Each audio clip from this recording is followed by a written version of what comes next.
Wato ainihin ku subrubida mana subscribe sannan ku danna wannan. Kai ku dai wannan buge shi aka yi. Kila fa. Ina gani.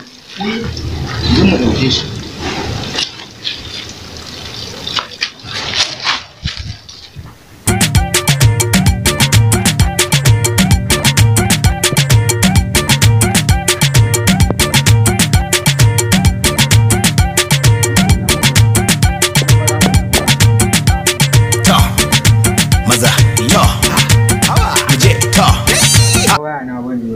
Ya gawayin ka alamun waya na kai ni ma ban ga waya ta na ni na zo da waya na nan ko dai mun jefar da ita ba wani ba na zo da waya na nan wajen kafin mu dauke shi dan zuba da waya na kan mu tashi dalla kai malam a bani ruwa wayan mu muke su wayan ruwa da ke No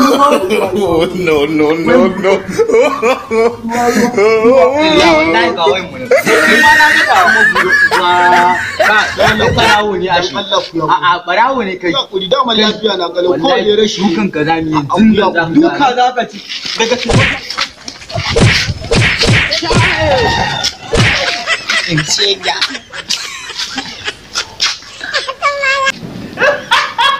Idan wannan ne farkon ziyarar ku wannan tasha, kar ku manta ku danna mana subscribe sannan kuma ku danna alamar ƙararrawa domin sanar da ku shirye-shiryenmu da zarar mun ɗora a wannan tasha.